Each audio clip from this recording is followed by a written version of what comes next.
So I'm really grateful to be here tonight with two of the three artists that received the Creative Stimulus Award in 2016, Adelaide Dzegede and Amy Reidel. Unfortunately, Ellie Balk could not be here with us tonight, but for good reason. She's undertaking a new large-scale mural project in Brooklyn right now, and from what I see on social media, it's going really well. So, my name is Meghan Grubb. I'm also a visual artist here in St. Louis. I'm a past recipient of the Critical Mass Creative Stimulus Award. And that is how I was invited to be the curator for this show. So they kind of pick from past recipients to kind of work with the most recent awardees. So I'm really honored to be here in that capacity. And I really wanted to give my thanks to Critical Mass for their support and commitment to St. Louis-based artists. And also some extra special thanks to the Contemporary Art Museum for partnering with Critical Mass this year, and to the amazing staff here that really made this exhibition, Color Key, a success. And for putting all their energy and resources, giving all of that to us, because I know we've all really appreciated it. And it's a really valuable opportunity for these artists and for me as well. So I'm going to give you a real quick kind of background introduction on the two artists that are here, and then I'll hand it over to them. Adelaide Dzegede is an artist working in diverse methods and materials. She has completed residencies in Finland, Portugal, and Iceland.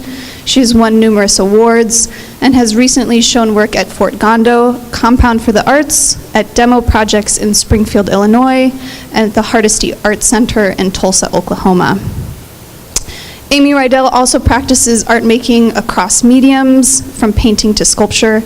She has completed a residency at Acre and has also recently been awarded a residency at the Vermont Studio Center. She has shown work at the Sheldon, at Granite City Art and Design District, and at Acre Projects Gallery in Chicago. So we'll begin our conversation tonight with each artist offering a few more details and a little bit of context for their practices and for the works that they're showing here in the Color Key exhibition. So these will be brief 3 to 4 minute talks accompanied with some images that they've put together.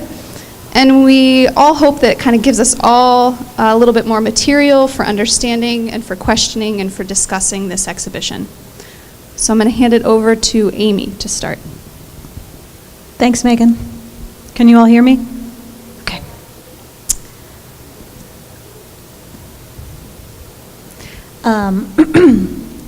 So I'm going to try to keep this really brief. I grew up here in St. Louis and then left home for the first time to live on a vineyard in New Mexico, and then went to grad school at UT Knoxville. And through all of that, I experienced like my first big bouts of homesickness and being really worried about losing my family and my parents. And I was making really journalistic artwork, like raw, real ugly stuff. Like I always compare it to my teenage poetry, just bad. And I was steered away from that pretty early on in graduate school, which I resent a lot. But so I started looking for other ways to speak about these issues that I thought a lot of people were going through, dealing with things like heartbreak or loss, or even just diagnosed depression and anxiety that we're not supposed to talk about. And so I latched on to weather radar imagery. From growing up here, I grew up with a healthy fear of the weather. And during a severe thunderstorm morning when I was living in Knoxville, I saw these beautiful abstract colors on the screen and thought, you know, that's my symbol, that's my metaphor, that's a way I can speak about these things. So I started recreating Doppler weather radar in oil paint on canvas. And they were great abstract paintings, and that was one of my favorite parts, that everybody thought they were just kind of minimal abstractions, but really they were direct representations of imagery. So I wanted to kind of grow those paintings a little bit, and I wanted to immerse my audience a bit more. So those paintings, I kind of talk about it like they melted off the wall, and I started recreating them in glitter on the floor. So my work out in the front room is the glitter piece on the pedestal, and then the 3 small sculptures on the tall pedestals, and I'll talk about those in a minute. But anyway, so these used to be really fleeting installations, loose glitter and colored sand that I would sweep up in the end, so they only exist in photographs. This show here in the front room is the first time that I'm not going to have to do that. That glitter is all glued down. This is just an installation shot of my recent show at the Sheldon Art Galleries up the street. And all that stuff I spoke about being homesick for my first time 12, 13 years ago, and fear of loss of family hit hard a few years ago when a few very close family members were diagnosed with cancer. Everybody's doing great now, but that was a pretty pivotal turning point in my art career, and this whole exhibit was pretty much an homage to that time period. I started making these little love tumors, I call them, and like I said, there are 3 of them in the front room, and these are created from shredded family photos, cut up paintings that were unsuccessful, fake feathers, Christmas tree tinsel, homemade geodes. That's one of my homemade geodes where I cast and carve plaster and grow crystals inside. So I love these little babies. And then my final image is just, I wanted to show you all how I arrive at these seemingly abstract images. This is the original template for the piece, the glitter piece in the front room. So it consists of Doppler weather radar of a severe thunderstorm over St. Louis, Doppler ultrasound of residue from a C-section and ovulation, and then also color MRI of a breast tumor. Thank you.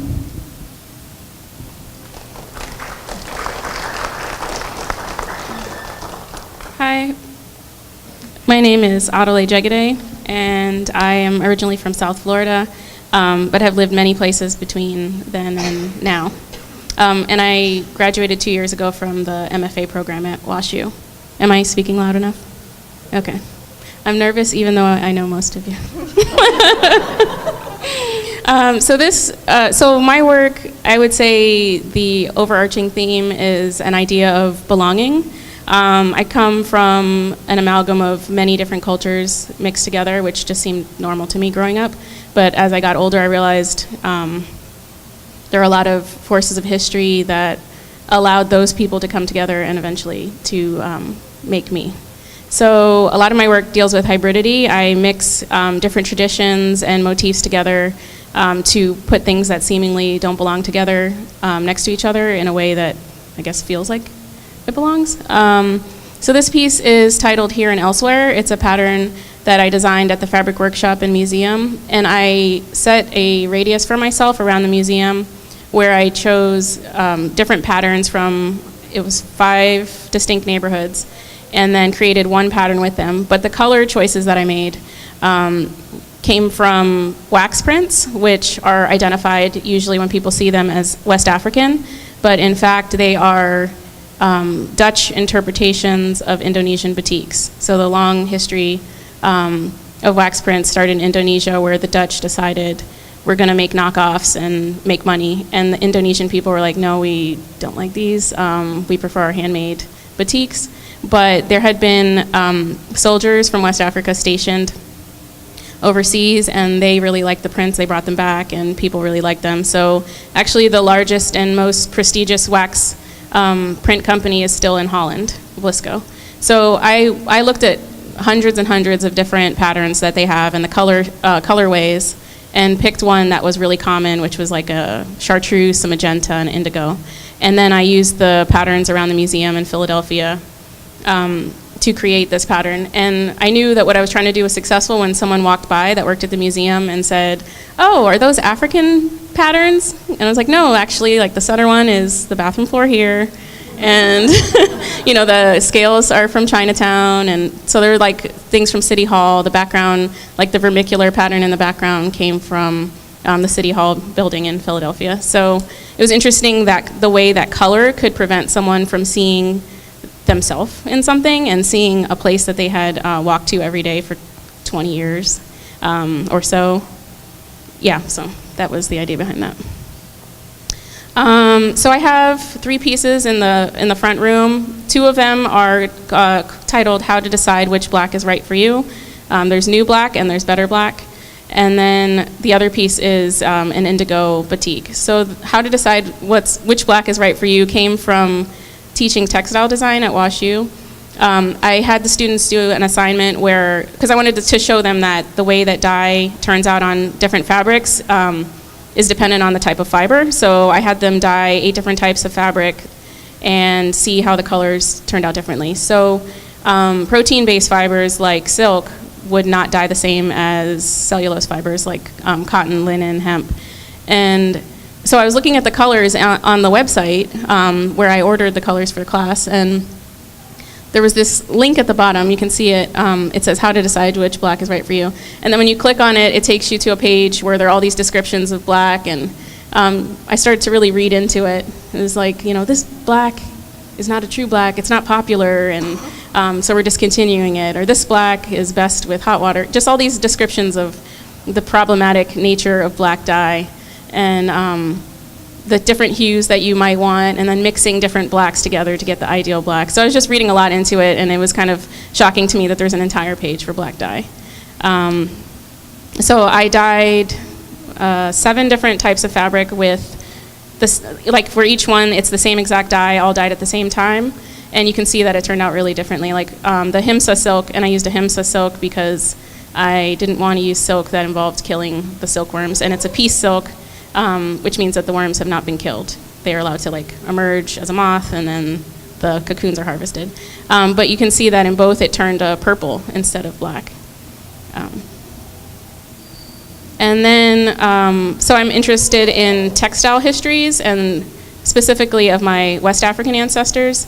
So this is a kente weaving that I did, and it's combining the tradition of West African strip weaving with Icelandic colors. I dyed the yarn when I was in Iceland, and it's all made with plants that I found in the area. So like the purples are from berries, the yellows are from all kinds of things, yarrow, northern dock, different plants like that. And then the greens from lupins, which I thought it was interesting the way I discovered that. So there are lupins growing all over this mountain that's right outside of the town I was in. And they're a purple flower, but they dye green. And so I was carefully picking the flowers, trying not to leave any gaps, because it's like this beautiful carpet of purple flowers. But then someone told me that they were actually invasive. They had been brought from Alaska to prevent erosion, but at the same time that ended up making the local blueberries, they were like taking over the territory of local blueberries.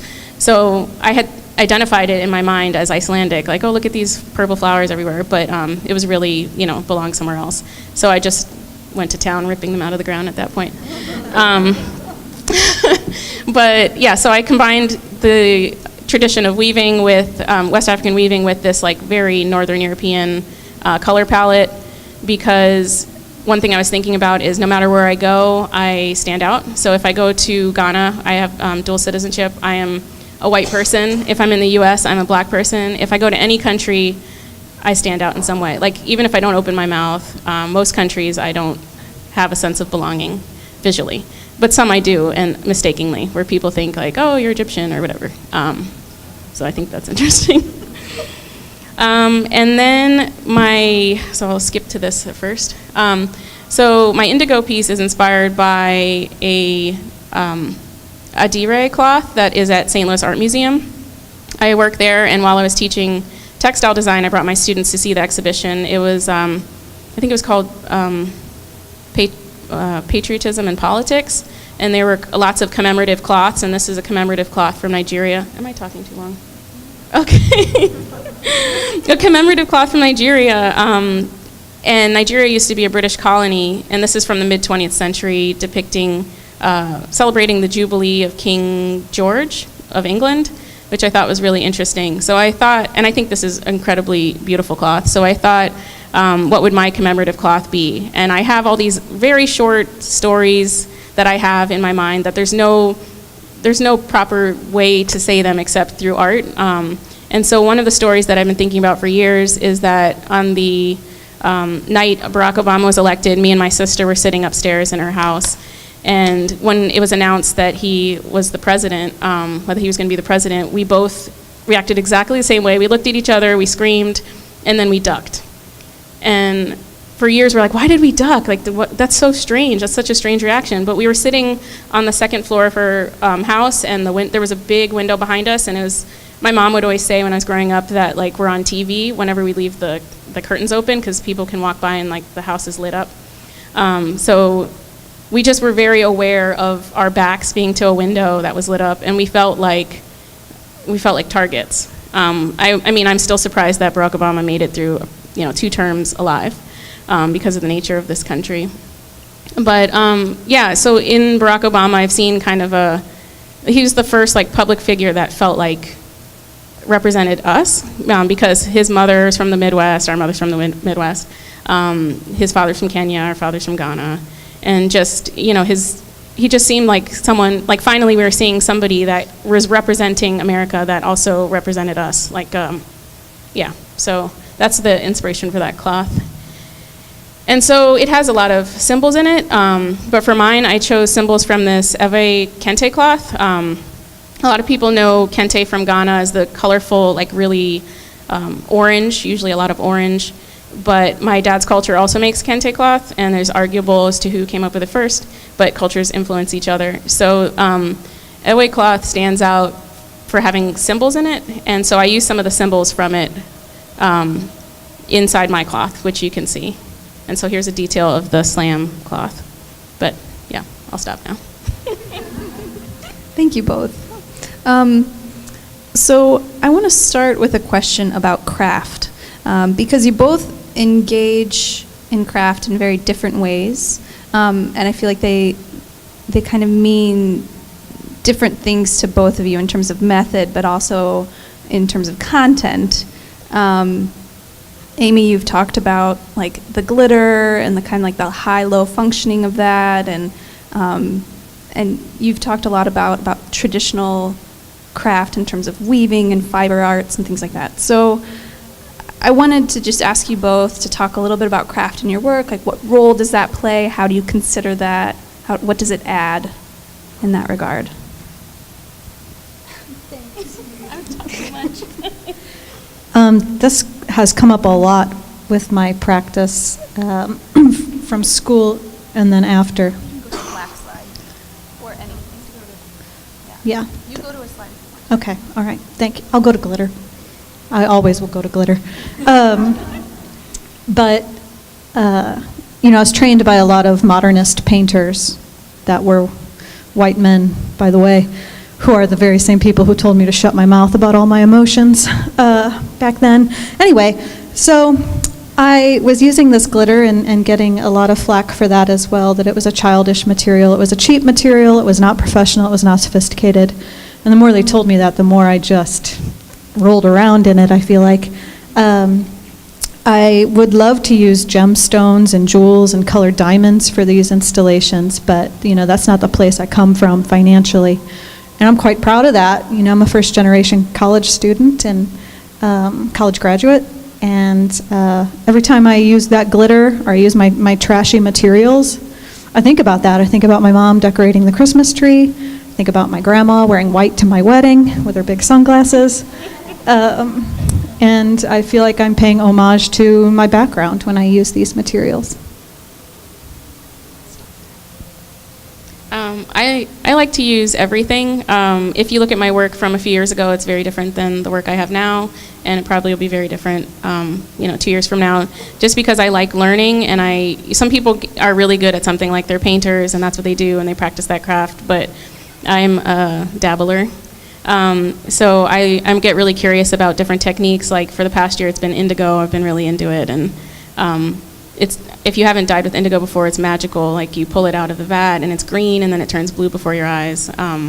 So I'm interested in the magic of all these different crafts, and the people that I really respect people who can do things well, but I feel like I can fake it a little bit. So I just try a lot of different things, and I feel like there's meaning in the materials. Obviously, if I'm using indigo, it's connecting, to my further back Yoruba ancestry. So it's a material that connects me to the traditions of the people who made me, and yeah. So I make things that look like everyday objects sometimes, or yeah, just different crafts traditions. Lately it's been textiles and ceramics, found objects. Thanks. So kind of a little bit of a follow-up question. I'll start with Amy with this. Kind of like extending from that high-low, the kind of the gaudy or something like that. One word that you use in conversations that we've had or in artist statements is the word beauty. Like something that's really beautiful, but then also something that's ugly, and the coexistence of those things in your work. So I wanted to ask you to explain how you characterize beauty, maybe in general, and then also specific to your work. Like what is beauty to you, or what is beautiful to you, and how do you kind of use that as guidance in your practice in making these installations, especially these floor installations that are glittering and beautiful, but at the same time have that conflicting quality to them? I want to laugh because this is the same question I ask all my art appreciation students, and I'm just like, I've got no idea. I do have some idea. I think beauty is really subjective, obviously. I do think there are societal standards that we have agreed upon that equate beauty. But besides that, I'll skip to the personal stuff and just talk about how I manipulate it. That's pretty much my closest relationship with beauty and my work. That I use this glitter and I use these highly saturated colors to entice a viewer and bring them in and seduce and dazzle, and then try to talk about the hard stuff. And I imagine a very small fraction of my audience ever gets past that dazzled beauty point, but there have been people that I've had personal interactions with that have spotted the color MRI of a brain tumor in that glitter, or they've seen the severe weather warning in it, and we connect on that level. And then I feel like, okay, I did my job, that's what I want to do. I want to communicate, talk about some of these difficult things in a maybe nonverbal way. And so I use my idea of beauty to do that. So follow-up question for you, Adelaide. Beauty is not a word that you use, that, like in our conversations that has come up, but in a way I feel like it has a role, because especially the works in this exhibition are challenging in ways, and I feel like in an indirect way they challenge the idea of beauty or cultural norms, of notions of the ideal, and or how we revere things. In the Adire piece, it's showing this reverence to the Obamas, and in the how do you choose, how to decide which black is right for you? It's, you're talking about, as you described it, you're talking about choosing dyes and all these black dyes, but it's very clear that we're referring to the loaded meaning of the word black and race, and that's talking about like an ideal and these cultural norms. So while beauty isn't a word that you use in your work, I feel like it relates, and I was wondering if you had some thoughts on that. I guess that's a tough question. I think as I've gotten older, my idea of beauty is I think this is probably for everyone, my own, where I have rejected societal ideas of beauty. And because I think because I've always had to, like I didn't have the right hair, or I wasn't doing the right thing with my hair according to other people, or skin color is like too light or it's too dark, depending on who's talking. So I've always just kind of, not always, but as I've gotten, been in my 30s, I just don't care. Like I don't care that much about other people's ideas of beauty, and I just kind of like do my own thing. But yeah, in terms of ideas of blackness, that's definitely been something that I grew up dealing with, because I grew up in South Florida, and then people would ask me almost every day, "What are you?" Which thankfully nobody asks me that anymore. So this idea of constantly having to like explain to people, now it's my name. Oh, your name, where's it from? And like people get to know so much about me in 5 minutes by asking me about where my name is from or what it is, then I get to know about them, which I'm going to start asking people. Mary, where's that from? Yeah, so I went on a tangent. Do you think about beauty, or any of those ideals? In terms of art, I feel like textile arts are underappreciated, and when I just would keep going down to the lower level of slam and looking at that cloth, and the exhibition was supposed to end at the beginning of March, so I made my class go in February, but I kept walking by and it'd still be there. I'm like, it's still here, and I'd look at it, during my breaks and things like that, because it was so beautiful to me.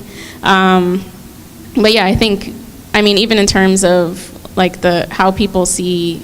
Part of the reason why I framed those fabric pieces is because I feel like that square and that idea of a painting, and I kept calling it a painting just by accident, is something that people will take seriously, where like a piece of cloth, people don't take it as seriously.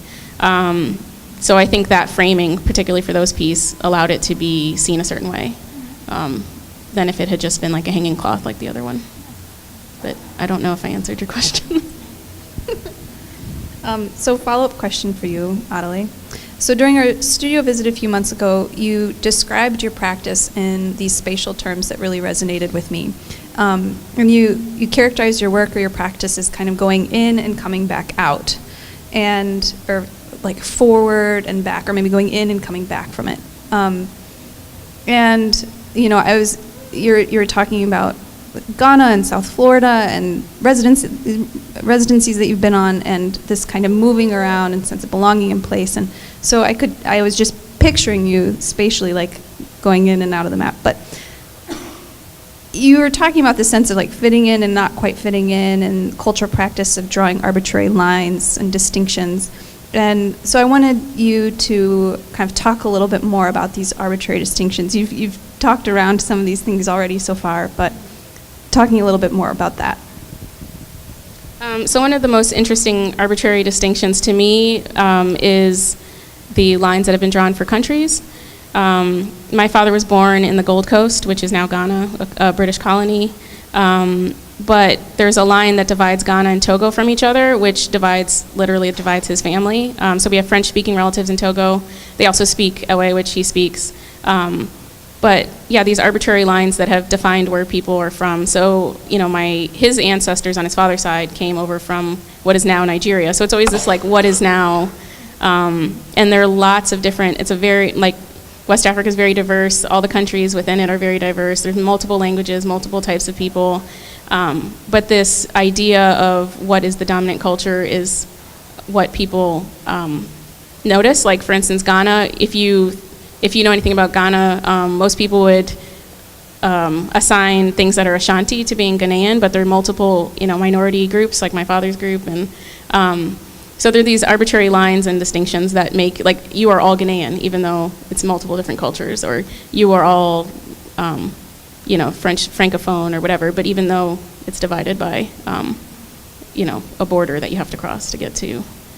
And you said, moving in and moving out. So at times my work is very much about the place I'm in. So if I go to a residency, like for instance in Iceland, I was using materials there, I was using the colors of plants, but then I go back into myself, because there's always this, any artist, like there's always yourself in it, but I'm constantly aware of who I am and what I am perceived as, depending on where I am. So there's a lot of like going back into the past and mining like the history of my family, and then there's at the same time like very present, specific location influenced aspect to my work. So usually, like when I was in grad school, a lot of my work was specifically about interactions I'd had with people in St. Louis, mostly racist interactions, or it's like microaggressions, things that people wouldn't really think about that they say, but then it's a way of like telling you don't belong. So yeah, that would be like this location-specific work that I made in St. Louis, but that becomes burdensome, and so I go back to like who I am and where I'm from, and they kind of mix together. Like for instance, the Obama story is mixing, the textile history of my ancestors, mixing with a like small moment in my life. So Amy, you describe your work as, or you have to me, as a search for logic and reason, but with results that are illogical and unpredictable. And the actual making of your work seems to rely both on like meticulously planned and calculated kind of drawings, but also on some spontaneity and some happenstance. And so I was wondering if you could talk a little bit more about that part of your practice.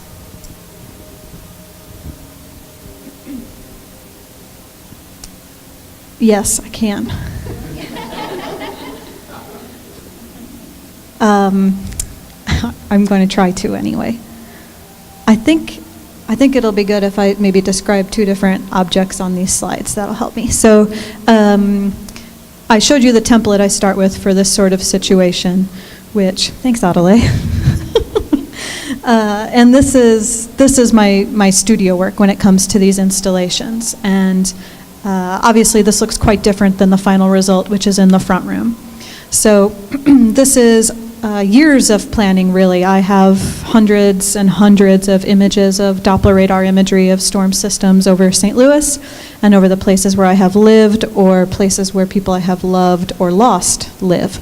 And so I kind of siphon through these images and look for the right one. And by the right one, I mean most formally appealing to me. It's not quite as intuitive as I made it sound. And this is the first time that I have really jammed up the template, the image, with all of these other images, which really has blown it much further into abstraction, I think, with the Doppler ultrasounds and the color MRI. So at first it looks like a hot, colorful mess, but again, it's very, very planned, very precise, thanks to Photoshop.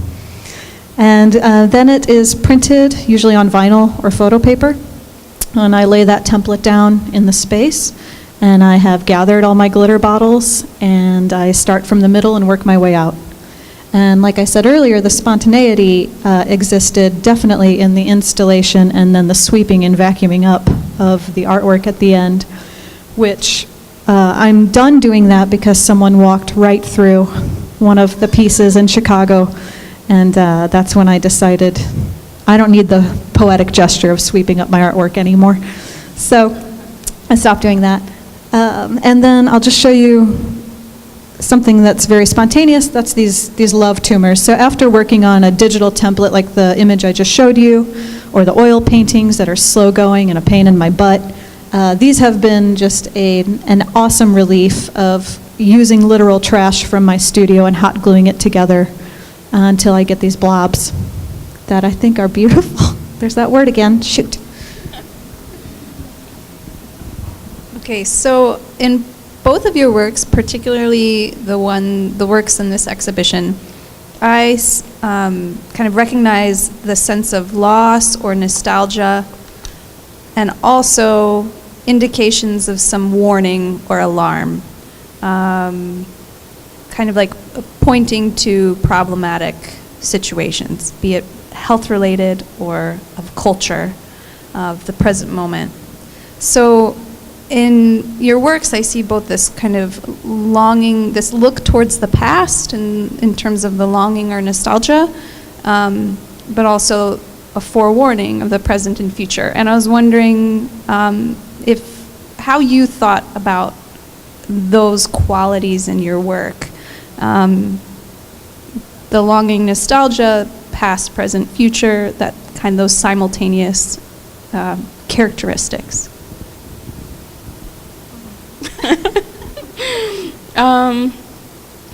I feel like, I'm someone who definitely looks to the past nostalgically, and every time I move and I have to go through boxes, I'm just weeping on the floor. And today I was just feeling, music or like the wind blowing or whatever will make you feel nostalgic about another time. How it relates to the future. I feel like I'm always trying to have little warnings, because art is the only way that I know how to get, I don't know if I'm getting through to anybody, but like if you read that and you see that like somebody felt a certain way when Obama was elected, that might make you think like what about our society would make somebody feel that way? Like why would that be the reaction, because a lot of times we're blind to the experiences that we don't have, and we can see the world a certain way, but it's a totally different experience for other people. And also, the past, the present, and the future, they all seem, we always say, there's like the war to end all wars and never forget and all these sayings, but then you just see history repeating itself over and over. And one thing I encountered in graduate school, which I think most people now see the light, but this was like before Michael Brown was killed and before a lot of things happened in the U.S., I had people say to me, like, we have a black president, like we're not a racist country, and racism is over, and I don't know why people are complaining about these things. And it's like, well, what world are you living in? But you can live in the same city in a totally different world than someone else. So I feel like there always has to be, there have to be these reminders about, like the lines that have been drawn, the colonial lines that have been drawn, the way that the past affects the present and the future, because the way that our country was built is like on a horrible, if you believe in the word sin, like a horrible sin, and that's gonna affect everything until you like accept it, that, this great wrong has been committed against Native people and all kinds of people of color from around the world. But yeah, I think there's a lot of, looking back to the past in order to move forward that's necessary. Yeah. I was just going to say the same thing. It's a little too therapeutic, but it's coping. It's like teaching yourself to put all of this trauma through new filters and then producing this imagery. And to a much lesser extent, that I feel like that's how I use the warning stuff that you're talking about. As out of an act of desperation, really, like, worst fears coming true in life. I understand the life cycle, but when my mom got cancer, it was like, that was my worst nightmare. And so I started siphoning through medical imagery and started meshing that, with my artwork. And now I feel like when that happens to another family member, when the cancer comes back, when it happens to me, I've got a system set in place, and it all started from like that warning system. Does that make sense? You don't think you're bracing yourself? Bracing myself, yes. So I'm going to pull kind of a general question here. So to each of you, looking back on your practices as they've developed, and Amy, you kind of mentioned grad school being like an aha moment, a kick in the pants, if you will. What points would each of you identify as kind of pivotal in your practices? And it doesn't have to be a single, 180 or something, but moments where you feel like something really shifted in your work, or in your content, or led you to kind of redefine your practice or your goals, creative goals or objectives in some way?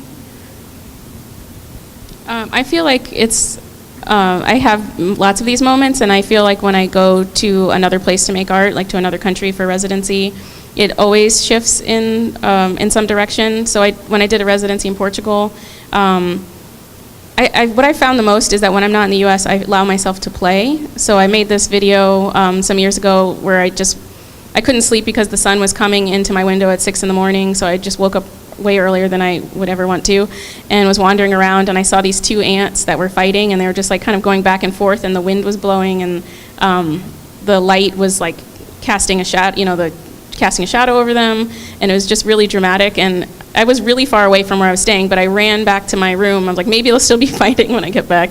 And so I got my phone and just started filming them, and then I started filming them every day. And then I started filming snails, because there were lots of snails crawling, and then I started filming like a wasp, and I was just doing all this work that, like, noticing small moments that I never would have, and I made a video. It's just ants doing things. So they're mostly, like, there's one where it like ripped the head off of another one, and it's playing with it and tossing it around, and then there are two that are like helping each other move a flower, and they're spinning in a circle.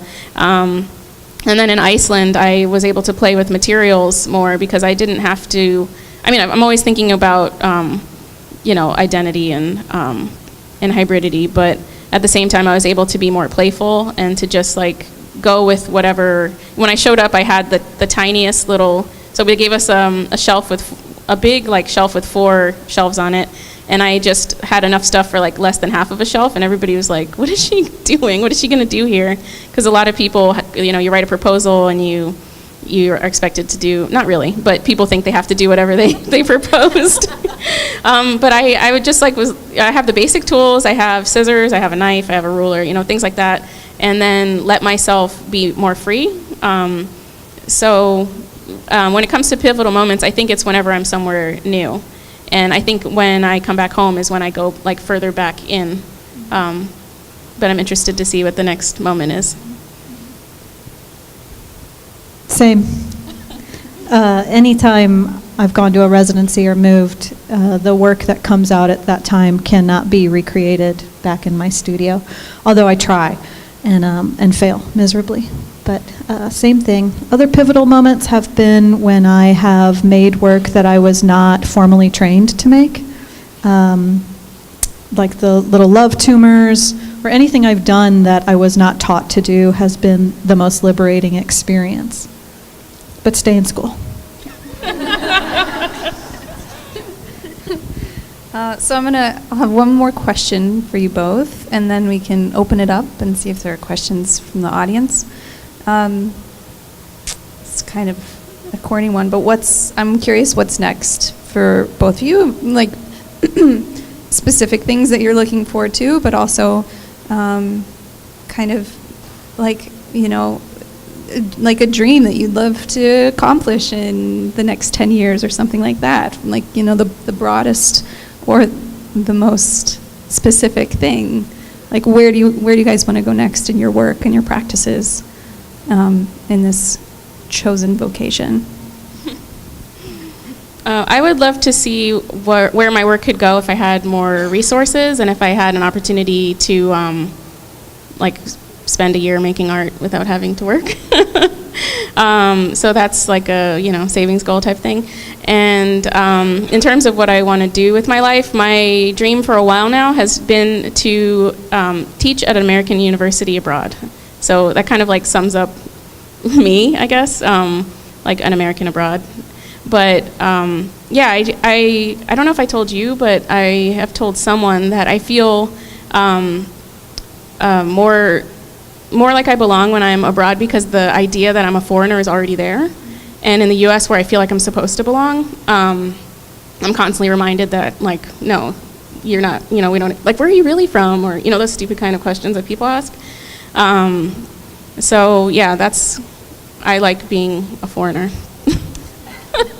Just to comment on that, I had an Iranian friend who is also Norwegian and living in Oslo, and Oslo is a very homogenous society, it's northern Scandinavia. But she found that Berkeley was the one place in the world that she felt that she could go and she felt like she belonged, and she had no ties to Berkeley whatsoever. So maybe Berkeley would be a place we could be like, That's really good. You're not from California? Yeah. East Bay. Specifically. This is the first time in my life that I can't see very far ahead. I can see to about August 21st right now. So I'm going to have a baby. And I just started working with some drawings to try to scale things down a little bit for the sake of my own health and comfort. Thought I would just take it easy after we installed the show, but immediately started emailing, just cold calling galleries all over, begging to show my work. No, they haven't responded yet, you guys. So I would like to show more regionally and nationally.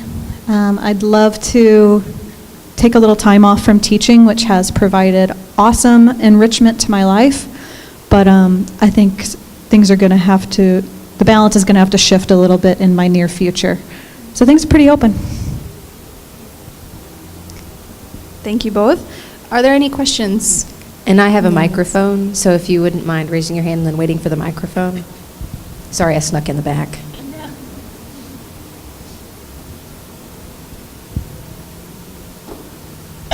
Hi, so this is for everyone.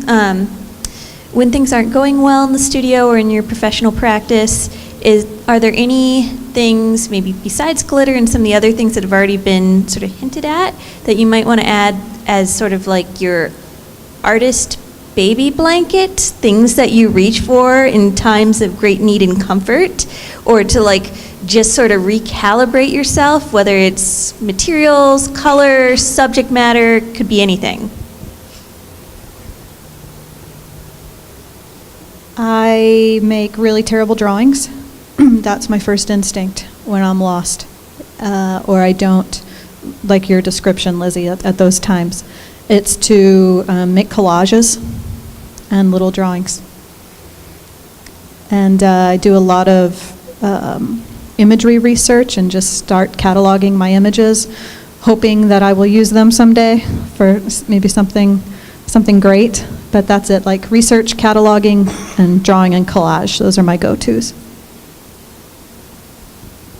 I don't have any material that I go back to because even in undergrad I majored in general fine arts, which was the major that let me do whatever I wanted. I thought about being a fibers major, but then I was like, no, I can do whatever I want if I do this other one. But I guess I would go back to my family history would be what I go back to. So looking at family albums and all the cool pictures of my parents in Ghana and Togo, and just even more recent history, just like little experiences I've had inform my work as well. So I just use it as an opportunity, art as an opportunity to tell those stories.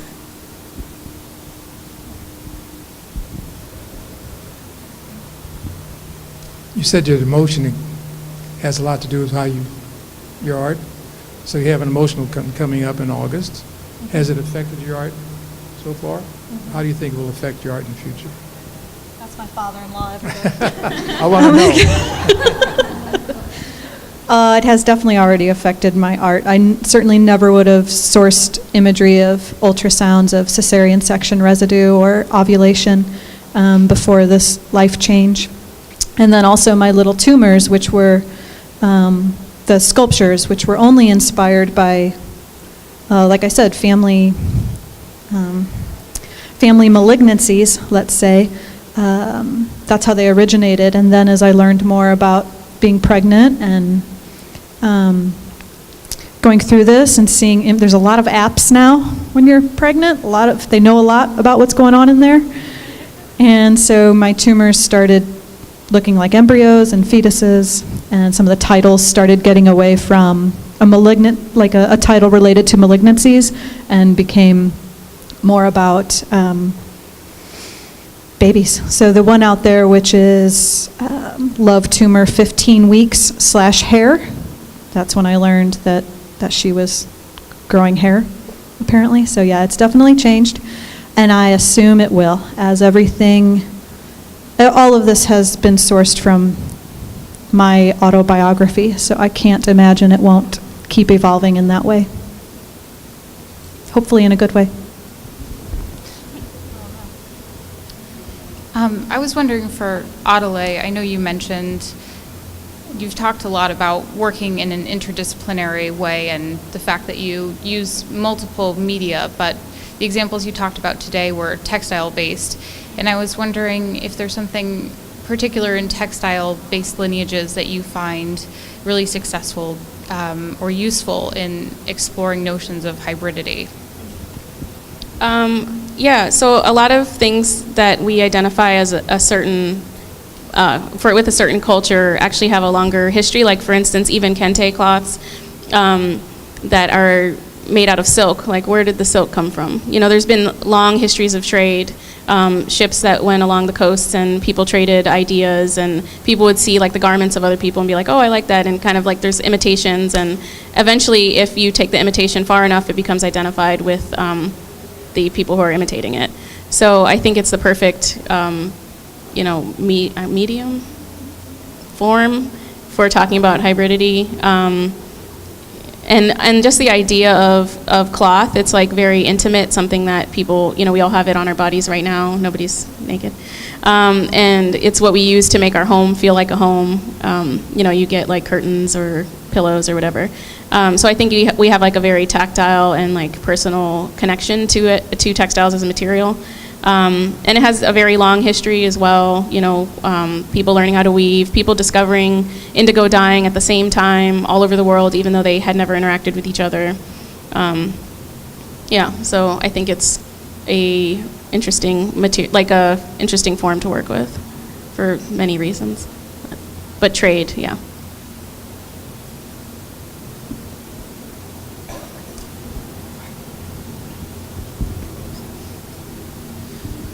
This is for both of you. Addoley, I've always thought that your work, you were talking about your interdisciplinarity and like bouncing from kind of like media to media, and that being, in my view, like a kind of restlessness. And then for Amy, I think yours is similarly restless, if in the sense of like looking at it directly, like it seems to not want to like take any one form. And I was just wondering, for both of you, if looking at this idea of restlessness, like maybe as a practice, like what would be for you the positives and negatives of that, that you can see? Yeah. Definitely a negative is that people feel comfortable knowing what your work's supposed to look like. So like they want to see the silhouettes, you know, if you're Kara Walker. Or they want to see the appealing wall text if you're Mark Bradford. So there's certain things that I feel like it works against me when I'm applying for something. Like it looks like, 12 different people made this work. So I feel like that works against me. But in terms of the type of person I am, I feel like the positive is that's how I operate. I get really, really interested in something for intensely for a short amount of time. So I was really researching the Phelps Ropers, that evil family that protests at funerals. That's just one example. Or like indigo, night and day, reading about it. Or recently looking up like dress patterns and wanting to learn how to sew. So it works for me in the way that I operate in terms of like intense research and then getting excited about that and wanting to try it. So I had been asked to do an indigo workshop, and I'd never dyed with indigo before, but I was so into it that I went and like dyed a bunch of stuff on my own and like trial and error. So that's just the way I operate, and kind of under pressure all the time.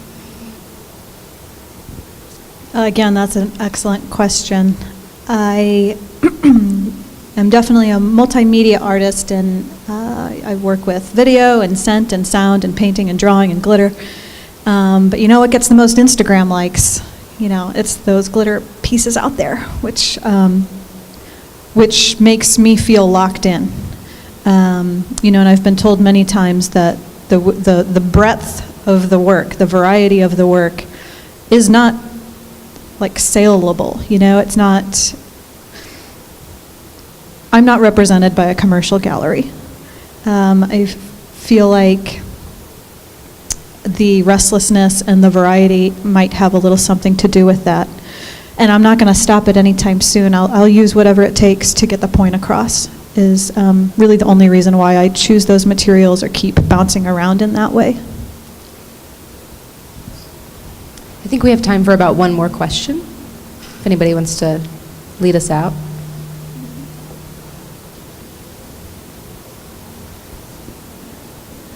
We can just go ahead and end it there. Thank you so much, everybody.